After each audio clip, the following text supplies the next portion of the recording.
네, 하나님 말씀 보겠습니다. 오늘 우리가 같이 묵상할 하나님 말씀은 마태복음 18장 1절부터 14절까지 말씀입니다. 하나님 말씀을 제가 봉독하겠습니다.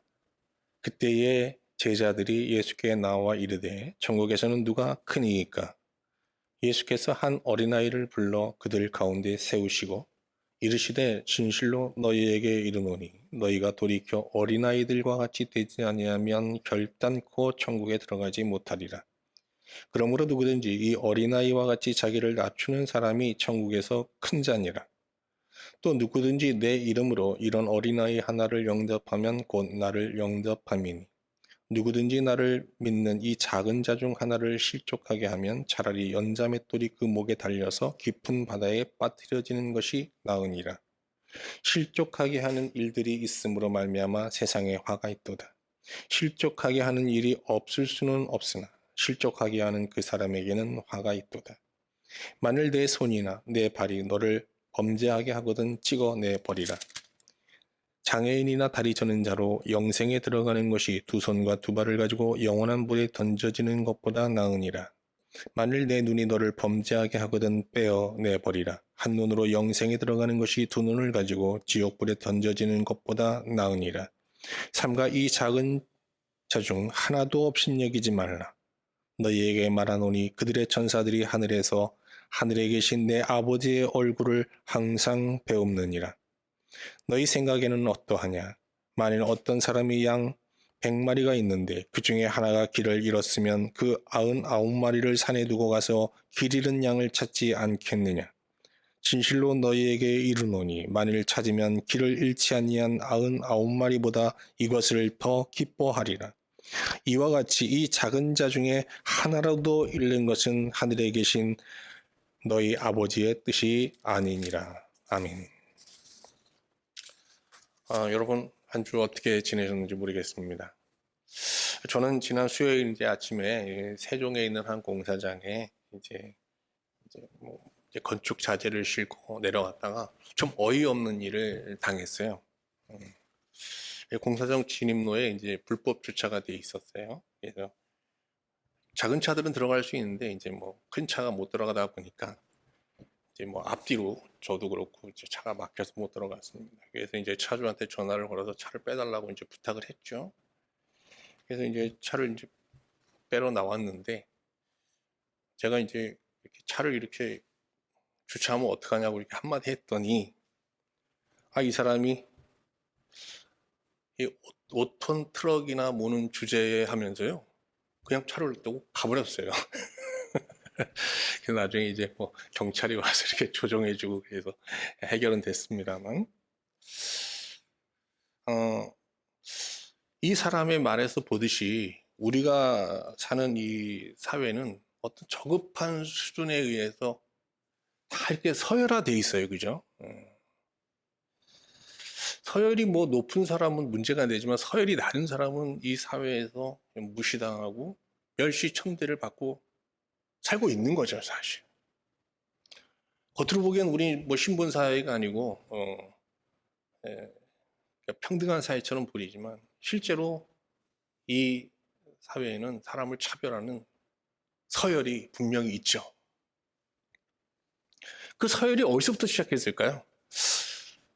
가만히 생각해보면 학교에서부터 시작한 거 아닌가요? 학교에서 성적을 매겨서 다 서열을 매기잖아요. 몇 등, 몇 등, 몇 등.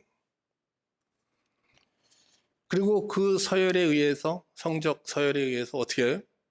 대학을 가면 대학도 다 서열이 있잖아요. 그리고 또 어떻게 해요? 직장도 서열이 있잖아요. 그리고 요새는 또 어디 사느냐도 서열이잖아요. 집 크기도 서열이고 재산 얼마나 가졌냐도 이제 서열이 되고요.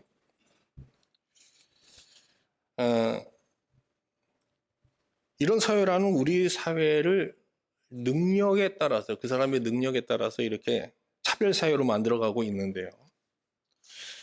참 이상한 것은 우리가 성차별을 하면 굉장히 이게 이제 약간 범죄처럼 여기잖아요. 인종차별 더 크잖아요. 그죠? 근데 이 능력주의에 입각해서 이렇게 사람을 차별하는 건 어떻게 해요? 정당하다고 생각해요. 좀 그렇지 않으세요? 네. 거기에 크게 문제 제기를 안 해요, 우리나라 사회가. 그런데 이렇게 능력주의에 입각한 이런 차별을 우리가 이렇게 우리 사회가 계속 묵인하다 보면요, 이 서열에서 이렇게 좀 밀린 사람들, 하위에 있는 사람들이요, 불량품 취급을 받으면서 아주 노골적으로 무시당하고 멸시당하는 그런 정말 불의한 사회가 될 수밖에 없는 거예요. 막아야 되는 거죠. 이런 걸 제일 잘하는 나라가 어디 있습니까? 능력주의에 의한 차별을 허락하지 않는 나라들이 있어요. 북유럽의 뭐 스웨덴, 노르웨이 이런 나라들은 이런 능력주의에 의한 이 차별 인정하지 않습니다. 만약에 우리가 그런 나라 가가지고 뭐 자녀가 이제 성적 공부를 잘해서 좋은 직장 들어가서 뭐 권력을 갖게 되고 또 뭐 돈을 벌게 되었다. 그래서 이걸 성공으로 자녀들의 성공으로 이제 과시하면서 자랑을 하면요, 우리나라에서 이게 통해야 안 통해요? 통하죠. 그런 나라 가서 그러면요, 저급한 성공주의자 취급을 당하면서요, 조롱을 받는다고 그래요. 이렇게 사회가 다르죠. 근데 이제 뭐 그런 나라들에 보면 가정 교육과 이제 학교 교육이 우리랑 좀 많이 다른 거죠.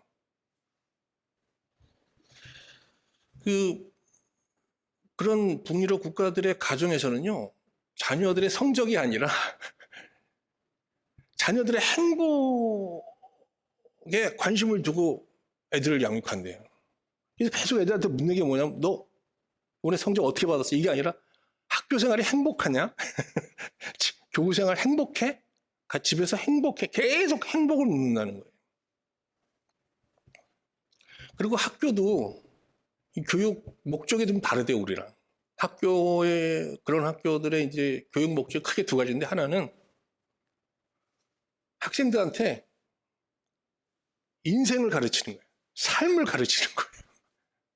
교회에서 할 일이 학교에서 하고 있어요. 인생 어떻게 살아야 되는 건지, 삶의 의미가 뭔지, 이런 걸 가르친다는 거예요. 그리고 그런 삶을 실현할 수 있는 도구로서의 직업을 손에 쥘 수 있도록, 근데 그 다음에 이제 공부를 가르치는 거예요. 그러니까 공부가 어떻게 목적이 아니라 뭐예요? 수단인 거예요. 어떤 수단? 행복한 삶, 의미 있는 삶을 살기 위한 수단인 거예요. 근데 우리는 공부가 목적이죠. 그러니까 직업이 목적이죠. 이제 우리도 뭐 많이 이제 사회가 선진화되니까요, 좀 변화가 있어야 될 것 같아요. 근데 예수님은 이제 우리를 구원하시기 위해서 세상에 오셨는데 유대인으로 오셨잖아요. 그럼 예수님이 사셨던 유대 사회는 어떤 사회였을까요?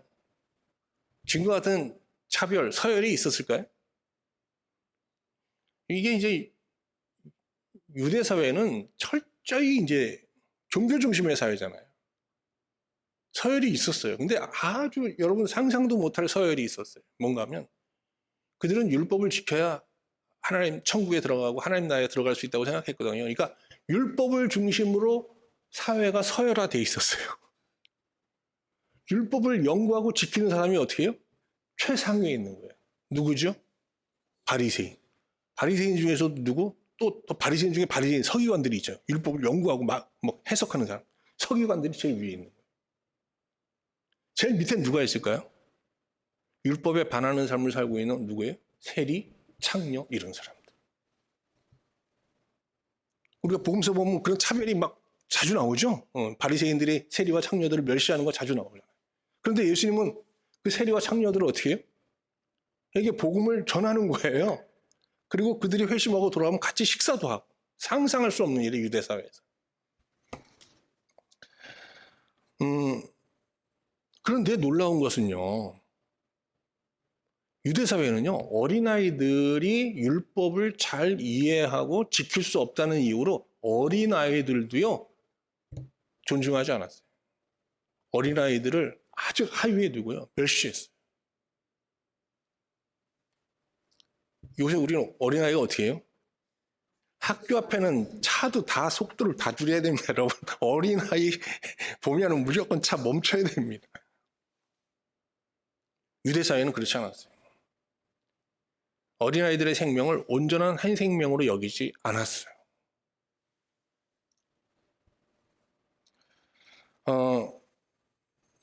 그런데 이런 율법에 의해서 차별화된 유대 사회를 향해서 예수님은 새로운 나라, 이런 나라가 아니라 하나님 나라는 이런 나라가 아니야 라고 하면서 천국을 선포하셨잖아요. 그러니까 예수님이 그 선포한 천국은 물론 차별이 없는 정말 평등한 나라예요. 모두가 다 하나님을 아버지라고 부르면서 한 형제로 지내는 그러한 이제 공동체예요. 그런데 오늘 본문에 보면요, 천국 백성임을 자처하는 제자들이 누가 크냐의 문제를 놓고 싸우고 있잖아요. 서열이 없는 나라가 천국인데 그 천국 백성임을 자처하는 제자들이요, 누가 크냐고 하면서 싸우고 있는 거예요. 누구 서열이 더 높냐는 거예요. 그러니까 쉽게 얘기하면 12명 중에 누가 1등이냐는 거예요. 누가복음 22장 24절 볼까요? 또 그들 사이에 그중 누가 크냐 하는 다툼이 난지라. 이 보면 또라고 나오잖아요. 그러면 이 제자들이 자주 다퉜다는 거예요. 그죠? 이걸 지켜보던 주님은 제자들에게 앉아서 먹는 자와 서서 섬기는 자 중 누가 더 큰 자냐고 물어봅니다. 여러분, 우리가 이제 식당 가면 뭐 앉아서 먹고 우리는 뭐 서비스하는 사람들은 종업원들은 서서 이제 이렇게 접대를 하잖아요. 근데 유대 사회는 집에서도 그랬거든요. 집에서 주인과 손님은 앉아서 먹고 종들이 이제 서서 서빙을 하잖아요. 누가 큰 자예요? 뭐 물어볼 것도 없잖아요. 앉아 먹는 자가 큰 자잖아요. 그런데 예수님께서는 누가복음 22장 27절에서 앉아서 먹는 자가 크냐, 섬기는 자가 크냐, 앉아서 먹는 자가 아니냐 그러면서 뭐라고 나면 그러나 나는 섬기는 자로 너희 중에 있노라 그랬어요. 예수님은 우리의 죄를 사하고 우리를 하나님께로 인도하고 천국 백성으로 삼으시기 위해서 십자가 죽음을 마다하지 않고 이 세상에 오신 거잖아요. 십자가라는 곳이 어떤 곳이에요? 가장 비천한 자리잖아요. 그러니까 예수는 하늘 보좌를 버리시고 우리를 구원하기 위해 가장 비천한 자로 오신 거예요. 지금 그 길을 가고 있는 거예요. 그래서 높은 길을, 큰 자가 되는 길이 아니라 낮은 자가 되는 길을 향해 가시는데 그 예수를 따르는 제자들은 지금 어떻게 해요? 누가 큰 자냐의 문제를 놓고 지금 싸우고 있는 거예요. 그러니까 이거는 무슨 얘기인가 하면, 아니 나는 세상을 구원하기 위해 큰 자의 자리를 버리고 십자라고 하는 이 낮고 낮은 자리를 향하고 있는데 너희는 어떻게 큰 자가 되려는 꿈을 가지고 나를 따르느냐라는 일종의 질타고 탄식인 거예요. 자, 이렇게 예수님이 얘기하시면 이제 제자들의 그런 큰 자가 되고자 하는 어떤 서열 의식이라는 게 무너져야 되지 않겠어요? 무너지지 않아요. 오히려 예수님을 따르면서 예수님이 예루살렘으로 올라갈 때 그게 영광의 자리인 줄 알고요. 그 큰 자가 되고자 하는 열망이 더 커집니다. 오늘 18장 1절에 보면 그때 제자들이 예수께 나와 이르되 천국에서는 누가 큽니까? 라고 이제 묻는 거예요. 이게 무슨 얘기냐면 이제 자기들끼리 싸우는 게 아니라 예수님께 이 문제를 갖고 나온 거예요. 그래서 정말 예수님 얘가 잘났다고 자꾸 그러는데 아니 예수님 우리한테 그냥 서열을 매겨주세요. 그냥 이런 얘기예요. 이 질문에 예수님께서 정말 저 같으면 그걸 질문이라고 하냐 그러면서 질문을 질타할 것 같은데 이 어리석은 질문에 세 가지 대답을 하세요. 여러분 잘 아시는 대답인데요. 첫 번째는 천국에 들어가려면 어떻게? 어린아이가 되라. 두 번째는요. 천국에서는 누가 큰 자다? 작은 자가 큰 자다. 그리고 작은 자 중 하나도 없인 여기지 말라. 이 세 가지 답변을 하시는데요. 이게 바로 그야말로 우문현답이죠. 어리석은 질문에 세 가지 아주 진리의 대답을 선포하신 거예요. 오늘 저는 이 예수님께서 제자들의 이 어리석은 질문에 대한 답변으로 내놓으신 이 세 가지 현답을 차례로 묵상하면서 여러분과 하나님의 은혜를 나누고자 합니다. 첫 번째 예수님의 현답 뭡니까? 어린아이가 되라예요. 천국에 들어가려면 어린아이가 되어야 한다. 근데 이 답변을 하시기 전에 제자들, 여러분 제자처럼 우매한 분들은 아니지만 제자라고 오늘 여기 여러분들은 다 제자예요. 그리고 제가 그냥 예수님을 할게요. 어쩔 수 없이 앞에 있으니까. 근데 여기서 그냥 이렇게 얘기하신 게 아니고 저를 보시죠. 한 어린아이를 불렀어요. 실제로. 그래서 이 앞에 세운 거예요. 그들. 실물 설교를 하시는 거예요. 어린아이를 놓고 설교하시는 거예요. 그러니까 오늘 설교는 여기 어린아이가 앞에 있다고 생각하세요. 이 어린아이를 세워놓고 18장 3절에 보면요. 이르시되 진실로 너희에게 이르노니 너희가 이 어린아이와 같이 되지 않으면 결단코 천국에 들어가지 못한다라고 말씀하셨어요. 그러니까 천국에서 누가 큰 자입니까? 라고 물었는데 아니 대답을 질문을 어떻게 바꾼 거예요? 어떻게 천국에 들어갈 수 있느냐로 바꾼 거예요. 그럼 무슨 얘기예요? 지금 예수님이 볼 때 제자들은 천국 백성이에요? 아니에요? 아닌 거예요. 야, 너희들은 아직 천국 백성이 아니야. 근데 천국에서 누가 크냐를 갖고 지금 나한테 물어봐? 이런 얘기죠.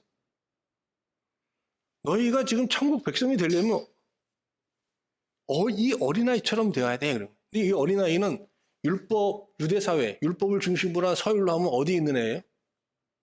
결코 천국에 못 들어가요. 율법을 지켜야 천국에 들어가거든요. 근데 이 어린아이처럼 돼야 천국에 들어간다는 얘기예요. 그러니까 이거는 유대교의 가르침을 완전히 뒤집는 정말 그야말로 혁명적인 발언인 거예요. 그럼 어떤 의미로 예수님은 제자들에게 천국에 들어가려면 이 어린아이처럼 되어야 한다라고 말씀하신 걸까요? 여기에 대해서 저도 청년 때부터 이제 교회를 다녔으니까요. 설교도 많이 듣고 또 책도 많이 봤는데 이제 지금에 와서야 이것도 100% 깨달은 건 아니겠지만 이제 와서야 이 예수님의 말씀이 좀 의미가 좀 더 분명하게 깨달아지는 것 같아요.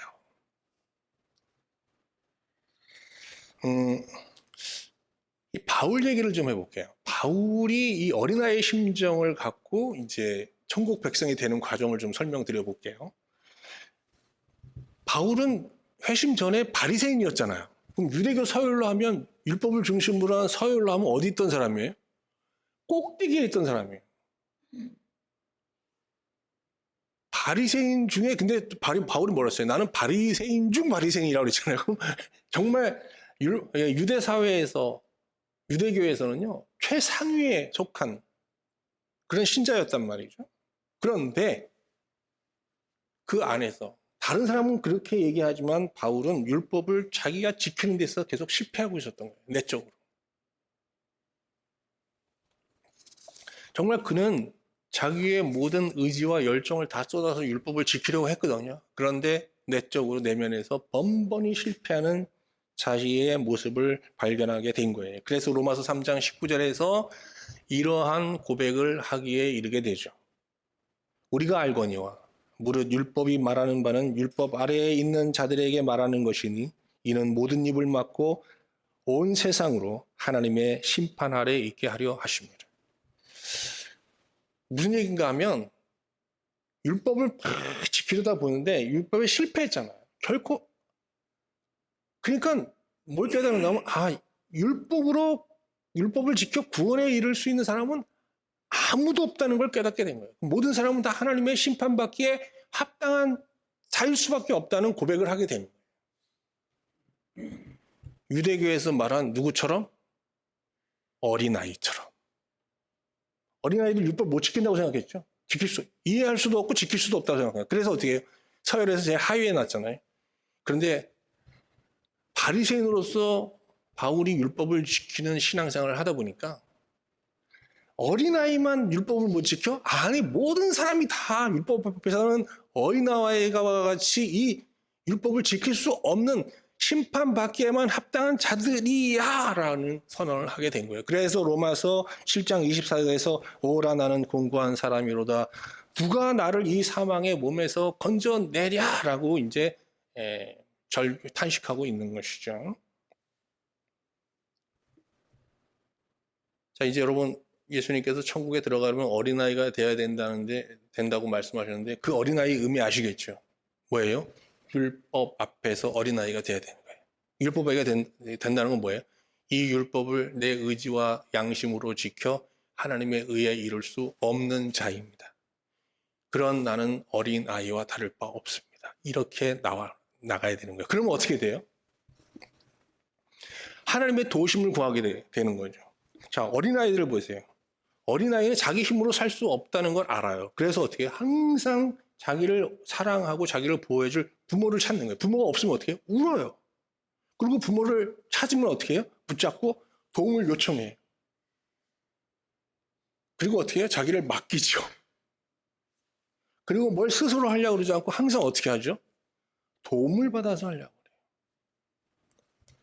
우리 어렸을 때 이렇게 글 쓸 때 어떻게 여러분 배우셨어요? 손 딱 쓰고 있으면 부모님들이 어떻게 했어요? 여러분 그렇게 안 배우셨나?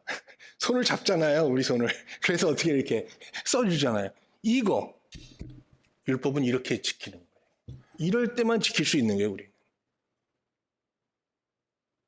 그 하나님의 도움을 성경은 성령의 은혜라고 얘기하죠. 그래서 바울은 로마서 8장 4절에서 이렇게 하나님의 도움을 받고 도움을 받는 가운데 이제 율법을 지켜야 되는데 이런 얘기를 합니다. 육신을 따르지 않고 그 영을 따라 행하는 우리에게 율법의 요구가 이루어지게 하려 하심이라 그랬어요.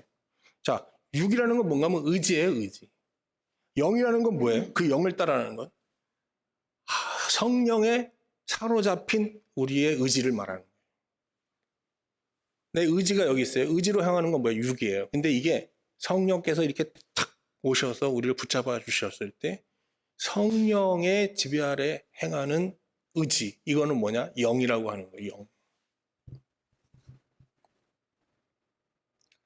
그런데 우리가 신앙생활을 하다 보면 다 어디서부터 시작하게 되죠? 다 우리가 영으로 신앙생활을 하지 않고 자기 의지로 하게 돼 있는 거예요. 모든 사람들이 다 자기 의지로 육적인 육신에 속한 신앙생활로 신앙생활을 시작할 수밖에 없어요. 근데 그렇게 하다 보면 어떻게 되죠? 완전히 좌절하고 실패하는 한계점에 이제 도달하게 되는 거예요. 근데 그 한계점에서 우리는 새 갈래 길을 만나게 돼요. 첫 번째 길은 뭘까요? 야, 내가 이렇게 내 의지로 열심히 율법을 지키려고 하는데 안 돼. 나는 안 되나 봐 하고 포기하는 거예요. 그리고 어떻게 해요? 세상으로 떠나는 겁니다.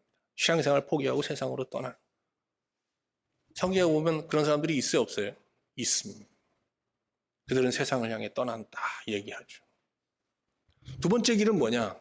이 두 번째 길이 무서운 거예요. 자기가 율법을 지켜 온전한 의에 이르지 못한 거 알아요. 그런데 세리와 창녀같이 율법을 지키지 못하고 아주 자기보다 더 불의하게 사는 사람들과 자기를 비교해요. 그래서 이런 상대적 의를 통해서 자기를 의인이라고 주장하면서 사는 거예요. 누구처럼? 바리새인들처럼. 그 의인은 자기가 주장하기 때문에 자기 의라고 하는 거예요. 근데 하나님 보시기에 그 의는 어떤 의예요? 거짓이죠. 그래서 두 번째 길은 자기 의라는 길이 있어요. 이거는 자기 자신을 스스로 속이면서 가는 의의 길인 거죠. 세 번째 길이 있어요. 세 번째 길은 뭐냐? 바울이 갔던 그 길이에요. 뭐죠? 자기가 자기의 의지로 율법을 지켜 의에 이르는 게 불가능하다는 것을 인정하고 하나님의 도움을 구하는 거예요. 그냥 하나님의 긍휼과 도움을 구하는 거예요. 언제까지? 도와주실 때까지. 그래서 그 도움 속에서 의를 하는 성령으로 영으로 율법을 지키며 살아가는 거예요. 이 길을 뭐라고 그러죠? 바울이 뭐라고 그랬어요? 믿음이라고 한 거예요. 믿음. 이게 믿음의 길인 거예요. 자, 아시겠죠? 우리가 육의 신앙, 자기 의지로 율법을 지켜 의에 이르려는 이 육에 속한 신앙생활을 다 시작할 수밖에 없어요. 그렇게. 근데 그 신앙은 뭐 실패할 수밖에 없죠. 거기에 그렇게 해서 의에 이르는 사람은 아무도 없어요. 아무도. 여러분도 안 되고 저도 안 돼요. 그런데 그 한계점에서 우리는 세 가지 길을 만나게 된다고 그랬죠. 첫 번째 길은 뭐예요? 세상으로 가는 길, 세상의 길, 세상길. 두 번째는 자기 의라는 길. 이거는 외식의 길이죠. 거짓의 길이에요. 세 번째, 믿음의 길. 예수님은 누가 12명이 와서 누가 큰 자입니까? 라고 이제 서열을 매겨달라고 했을 때, 야, 천국에 들어가려면 먼저 이 작은 이 어린이처럼 돼야 돼! 라고 말씀하시는데 그 의미 이제 아시겠죠? 천국에 들어가려면 먼저 자신이 어린아이처럼 율법을 지켜 의에 이를 수 없는 자임을 고백하면서 전적으로 하나님의 긍휼과 성령의 도우심을 구하면서 살아야 된다라고 말씀하시는 거예요. 자, 이제 두 번째 예수님의 답변 볼까요? 너희들 정말 천국에서 큰 자가 되려고 해? 그러면 작은 자가 되라입니다. 작은 자가 되라.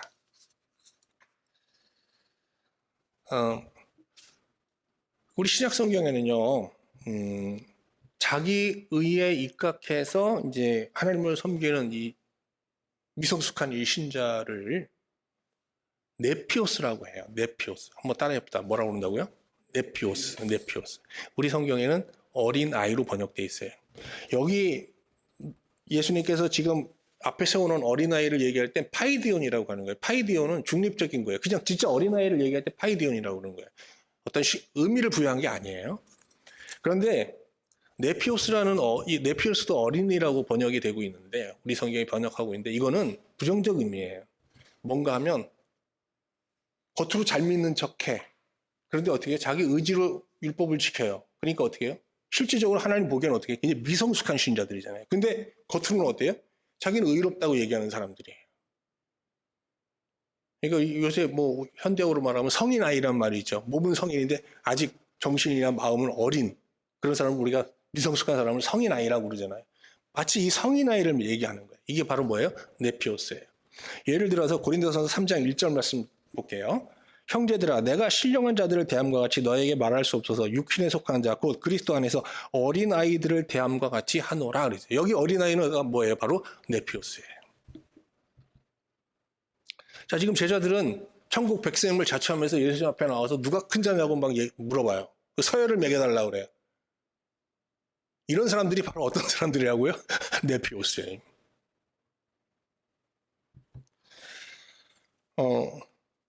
그런데 예수님께서 그런 제자들에게 뭐라고 그랬어요? 야, 너희들이 천국에 들어가려면 이 어린아이처럼 돼야 된다고 그랬잖아요. 그래서 정말 신자가 어린아이의 마음을 가지고 이제 하나님을 섬기기 시작했어요. 예수님 말씀대로 정말 내가 내 의지로 육신으로 율법을 지켜 의에 이르는 게 불가능한 걸 말고 하나님을 전적으로 의지하면서 믿음으로 이제 하나님을 섬기게 되었단 말이에요. 이런 사람을 뭐라 그러냐? 이런 사람을 이거는 네피오스가 아니죠? 미크론이라고 해요. 우리 성경은 뭐라고 번역했냐? 작은 자라고 번역했어요. 작은 자. 그러니까 우리 교회 안에는 두 신자가 섞여 있어요. 자기 의지로 하나님을 섬기려고 하는 어떤 사람? 네피오스 신자가 있고요. 내 의지, 내 양심으로 하나님을 섬긴다고 말도 안 돼. 나는 전적으로 하나님의 어떤 긍휼을 구하면서 그냥 성령의 도우심으로만 하나님을 섬길 거야 라고 하면서 그냥 기도하고 하나님을 의지하면서 사는 사람이 있어요. 이게 미크론 신자예요. 그러니까 네피오스 신자와 미크론 신자가 교회 안에 어떻게 해요? 섞여 있어요. 교회 안에만 섞여 있는 게 아니라 나도 그래요. 나는 어떨 때 또 어떻게 나도 막 내 의지로 막 하나님을 섬기려는 때가 있어요, 없어요? 그때는 네피오스가 됐다가 또 거기다 뭔가 좀 좌절하고 이러면 또 그때서야 또 주여 용서하시옵소서 십자가 앞에 나가서 나는 정말 아무것도 아닙니다. 정말 심판받게만 합당한 자입니다. 주여 저를 불쌍히 여기서. 그러면 어떻게 돼요? 또 미크론이 되는 거예요. 우리도 어떻게 두 사이에서 왔다 갔다 할 때가 있어요. 그죠?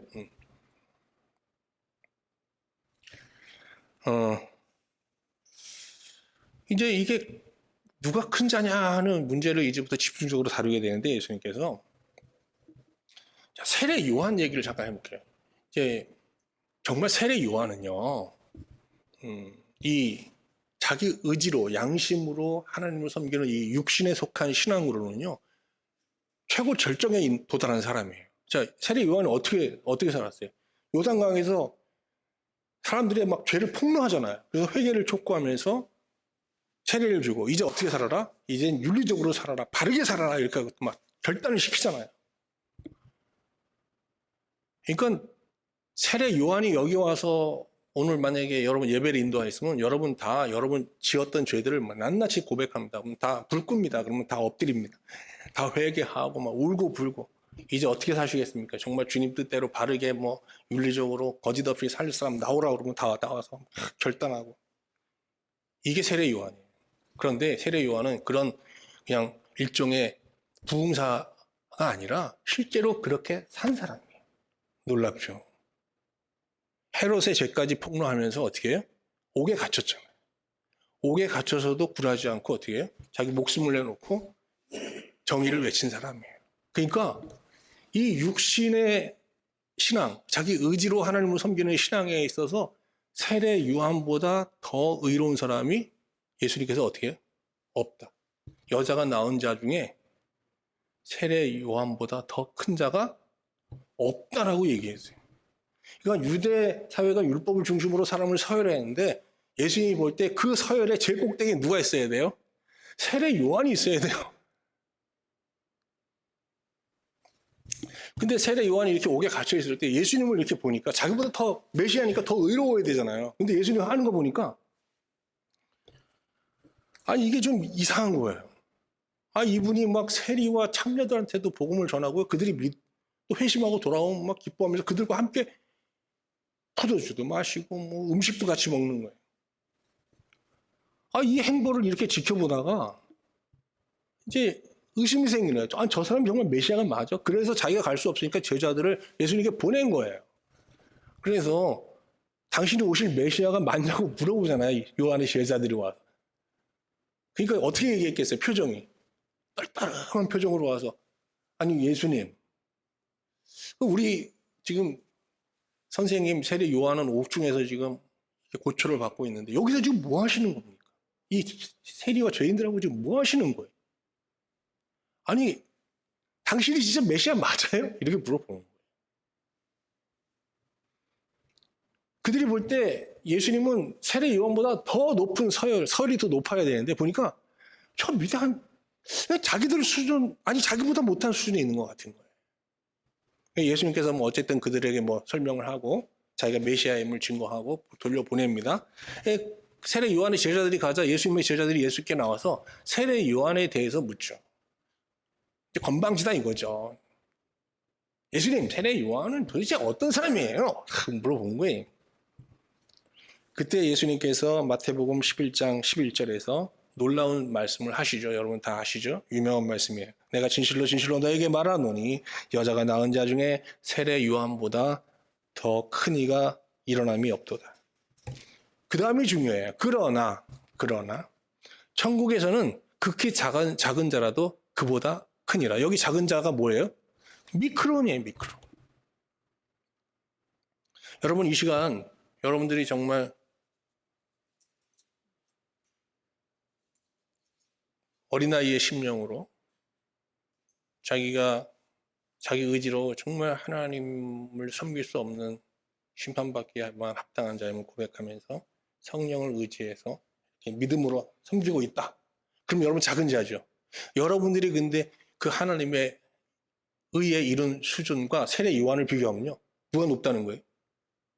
누가 높아요? 우리가? 세례 요한보다 더 높다는 거예요. 별로 안 놀라시는데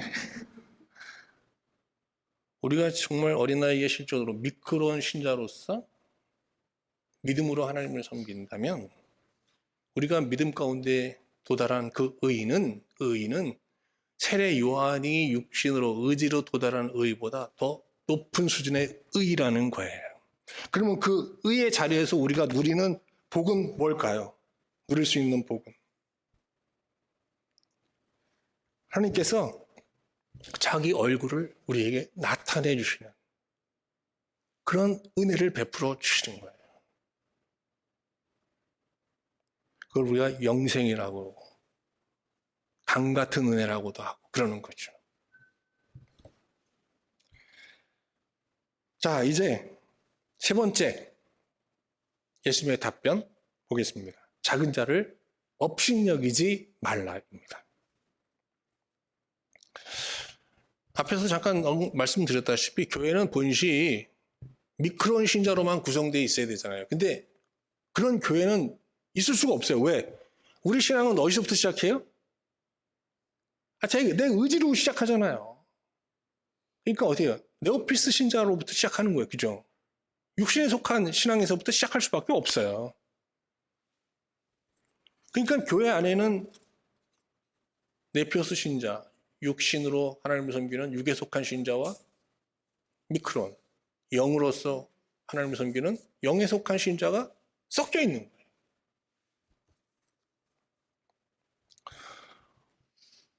그래서 가장 이상적인 교회는 어떤 거예요? 미크론 신자가 네오피스, 영적으로 미숙한 자잖아요. 이 사람들을 잘 설득해서 어떻게 해요? 이렇게 이제는 의지가 아니라 성령을 힘입어서 그 하나님의 의를 율법을 행하면서 하나님의 의에 이르는 그런 신앙생활을 잘 인도하면 가장 이상적인 교회겠죠.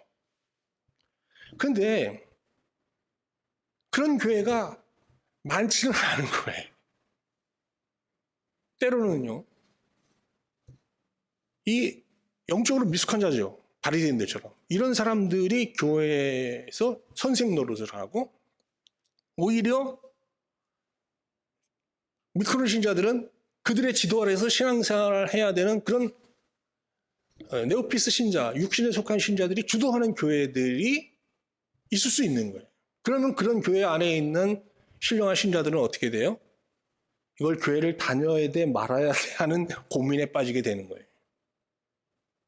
그래서 교회를 만약에 떠났다. 그러면 그게 뭐예요? 실족하는 거예요. 실족. 지금 우리 이 시대에 지금 가난한 교인들이 많잖아요. 거의 실족한 사람들이 많잖아요.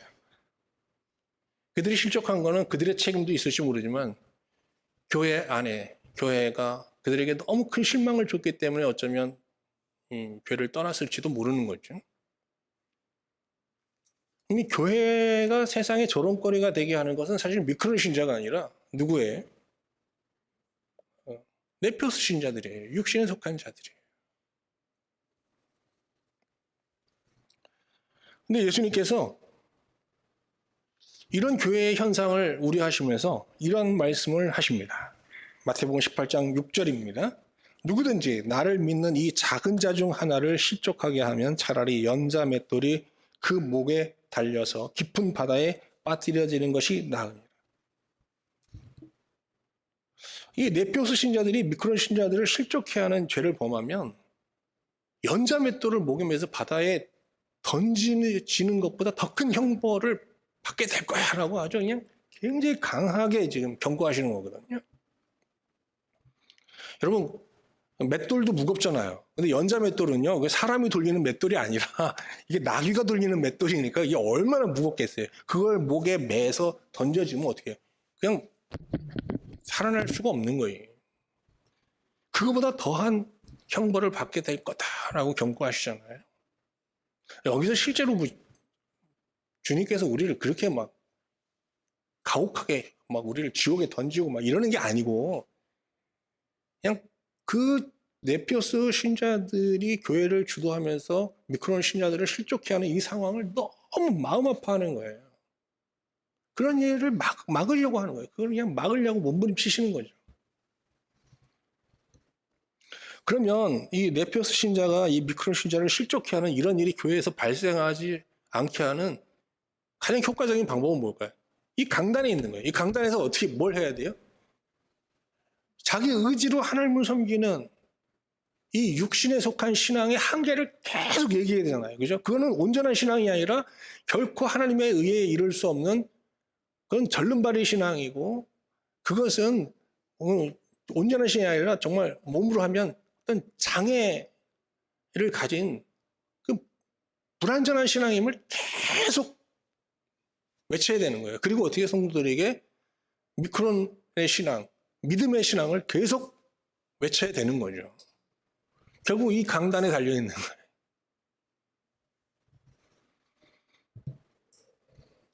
한번 볼까요? 마태복음 18장 8절 9절 말씀. 만일 내 손이나 내 발이 너를 범죄하게 하거든 찍어내버리라. 장애인이나 다리 저는 자로 영생에 들어가는 것이 두 손과 두 발을 가지고 영원한 불에 던져지는 것보다 나으니라. 자, 이 말씀을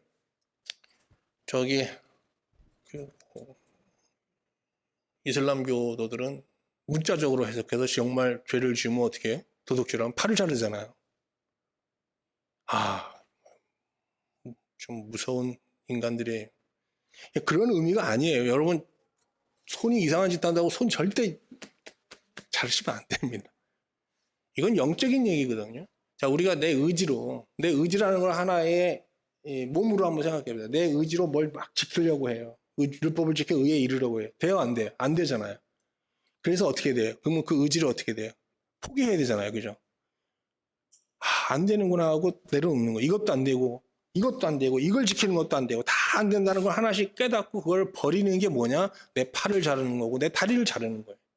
다 자르다 보면 어떻게 되겠어요? 이 내 의지로 하나님을 지키려는 이거를 바울이 옛사람이라고 그랬거든요. 옛사람이 어떻게 돼요? 없어지는 거예요. 그러면 어떻게 돼요? 여기서 끝나는 게 아니에요. 새 사람을 덧입게 되는 거예요. 새 사람. 이 새 사람이 뭐예요? 미크로인 거예요. 뭐 새 사람 하면 막 윤리적으로 전에 막 술에 본디라 마늘인데 술도 끊었어요. 그래서 새 사람 됐어요. 옛날에 도박을 했었는데 그런 거 다 끊었어요. 아니, 이렇게 윤리적으로 바뀐 게 새 사람이 아니고요. 우리의 마음이 바뀌어야 되는 거예요. 전에 나는 어떻게 내 육신으로 내 의지로 막 하나님을 섬기는데 이제는 나 절대 믿지 않아요. 나는 이제 내 하나님의 긍휼을 구하면서 이제 오직 성령을 의지해서 살아갑니다. 이 마음으로 바뀌었을 때 그게 새 사람이 된 거예요, 여러분. 아시겠죠? 뭐 습관이 바뀌고 뭐 행동이 바뀌고 이래서 새 사람 된 게 아니에요.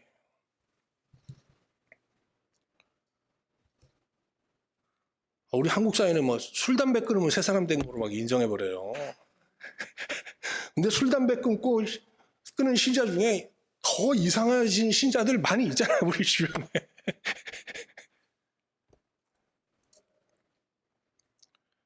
자, 너무 말씀이 길었는데요.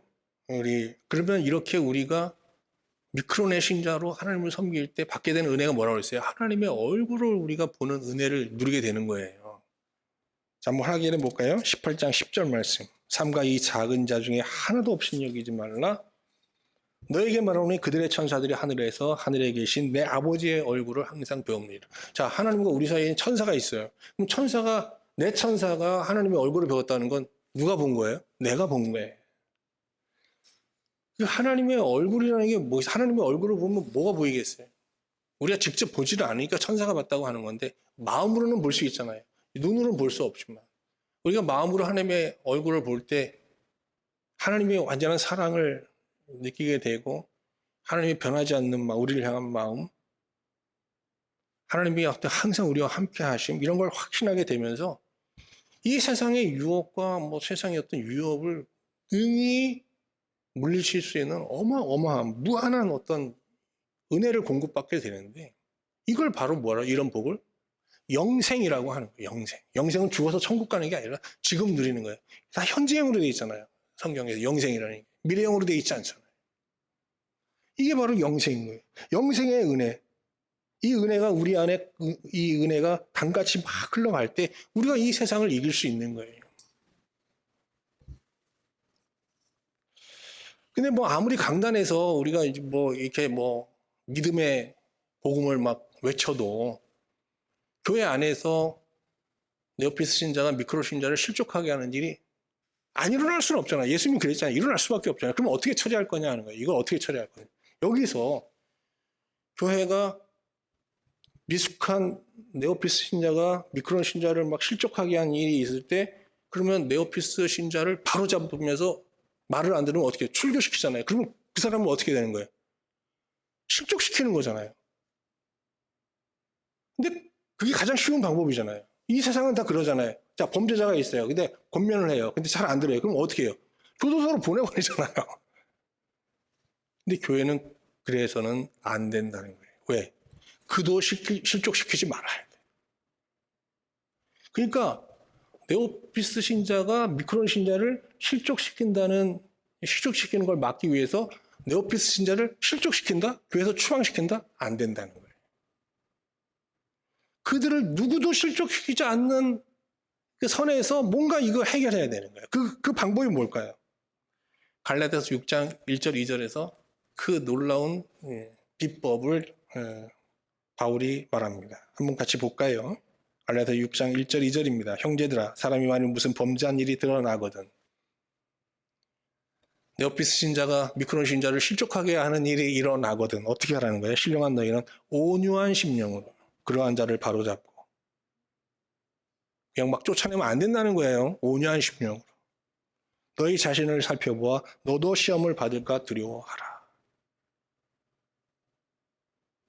그 다음에 너희가 짐을 서로 지라 그리하여 그리스도의 법을 성취하라.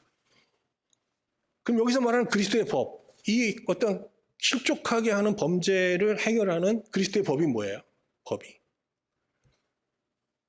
누가 범죄했어요? 누굴 실족시키는 어떤 과실죄를 범했어요. 그러면 그걸 보고 바로 뭔가 지적하는 게 아니라 나를 살피는 거예요. 그래서 어떻게 해요? 나도 그런 죄를 범한 적이 있잖아요. 왜? 다 우리도 네오피스 경험이 다 있는 거예요. 그러니까 그걸 어떻게 해요? 고백하는 방식으로 그를 설득하는 거예요. 그래서 교회 안에는 뭐가 있어야 돼요? 늘 하나님 앞에서 자기의 허물과 연약함을 고백하는 고백이 넘쳐야 되는 거예요. 그 사람의 고백을 들으면서 내 죄를 어떻게 해요? 깨닫게 되는 거예요. 누구로부터 지적받아서 깨닫는 게 아니라 지체의 고백을 통해서 나를 돌아보는 거예요. 그래서 어떻게? 스스로 회개하게 하는 거예요. 스스로 무너지게 하는 거예요. 막 지적해서 무너지는 게 아니에요. 제가 이런 말 할 자격이 없습니다. 아내가 뭘 좀 실수하면 제가 고백 형식으로 이렇게 해야 되는데 지적을 이렇게 하는데 이거부터 고쳐야 되는데 지금 속으로 어쩌면 아내는 나 무릎 저를 보고 당신은 하고 이렇게 얘기하고 반문할지 모르겠어요. 뭐 그래서 우리게 고백이라는 게 너무 중요한 거예요. 우리 신앙 이게 예배 끝나고 같이 교제하는 이 교제가 고백의 교제가 돼야 되는 거거든요. 무슨 뭘 자랑하는 게 아니고 네오피스 신자들은 다 어떻게 자기 의의를 자랑하는 거예요. 드러내는 거예요. 그런데 그런 신자들은 뭐예요? 내 연약함을 자랑해요. 아, 나는 하나님 앞에 이런 자였어. 바울이 그러죠. 자랑하려거든 뭘 자랑하라고요? 네 연약함을 자랑하라는 거. 이게 무슨 얘기인지 아시겠죠? 그럴 때 교회가 어떻게 돼요? 교회가 뭐 같이 거룩한 교회가 되는 건 아니에요. 서로 성도가 서로 실족하게 하는 일이 일어날 수밖에 없어요. 근데 그걸 어떻게 한다고? 누구도 실족시키지 않으면서 해결해 나가는 거예요. 여기서 우리는 하나님의 마음을 다시 한번 발견하게 됩니다. 마태복음 18장 12절, 14절 말씀 보고 마치겠습니다. 너희 생각에는 어떠하냐? 만일 어떤 사람이 양 100마리가 있는데 그 중에 하나가 길을 잃었으면 그 99마리를 산에 두고 가서 길 잃은 양을 찾지 않겠느냐? 진실로 너희에게 이르노니 만일 찾으면 길을 잃지 아니한 99마리보다 이것을 더 기뻐하리. 이와 같이 이 작은 자 중에 하나라도 잃는 것은 하늘에 계신 너희 아버지의 뜻이 아니니라. 오늘 말씀 보면서 저는 제 안에 있는 모든 서열의식이 무너지기를 기도하게 됩니다. 여러분도 그러시죠? 이제 우리는 사람들을 서열 없이 봐야 돼. 그리고 우리 주변에 또 성도가 신자가 신자를 서로 실족하게 하는 일이 일어날 수밖에 없잖아요. 그럴 때 우리 자신을 돌아보며 고백의 방식으로, 이게 그리스도의 법이니까요. 예, 그들을 하나님 앞에 바로 세울 수 있는 그런 신령한 지혜를 우리에게 주시기를 기도하게 됩니다.